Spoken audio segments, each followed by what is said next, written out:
welcome to Awakening Shorts once again. Today I just want to talk to you a little bit about my perspective on what my connection is with Source. So there's all kinds of different ways to look at it out there, and all kinds of religions have different ways of looking at it. But for me, one time I had this dream about a fiber optic cable, and it kind of helped me gain a little perspective on it. And I wasn't much for having dreams, so this is kind of a quick shot.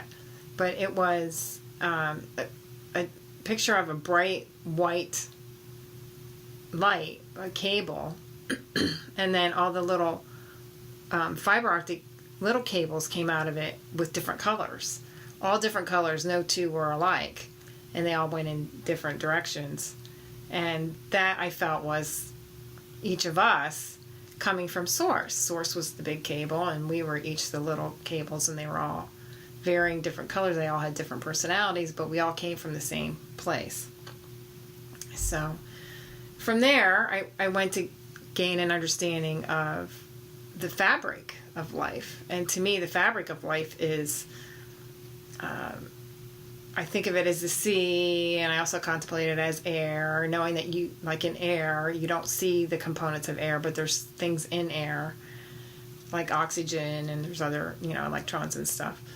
So, and the water, is made up of components that we don't see as well, but yet you could see and feel water. So ether is the same. The ether, the fabric of life, whatever creates all of this that we're experiencing, has components to it. So for me, it's love. It's a vibration. It's a consciousness. It's not that I could completely understand it or completely explain it, but there's something there to work from, and that's Source. Source is that field of consciousness, and it is love. So that's the vibration. It's what we describe as love. If we were in a different dimension, we might describe it differently. So for me, the feeling that I feel in my heart is a taste of what it really is. So all things are created out of this field. It's black, dark, but there's something there, and all things are created from that. So we're just an extension of God or of Source. So how could we not be that? We're made from the blueprint of Source, and it can be stepped down. We start with Source that's bigger than we can imagine, into, say, an oversoul, which would be like a group soul, and then more cables come out, and that's us, and we're all over. But then, if you think about it, our bodies are covered with different microorganisms that we can't even see. That's a whole nother universe of beings. So there's the microcosm of the macrocosm, and it keeps going, to infinity in both directions, which is hard for us to consciously comprehend. But for me, I just go with that I am Source. So then when I understand that brings me to the love of knowing that I am God, and who am I to be any less than what God has intended for me? So who am I not to be an expression of love?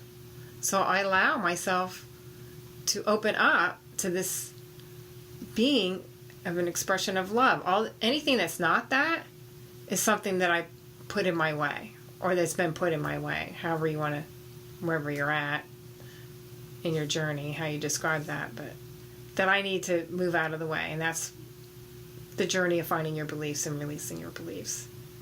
But knowing that you are a being of love and light, and that's what you're going back to, and that's why I refer to it as remembering who you truly are. And one thing that came to me during my processing was, who am I to deny God?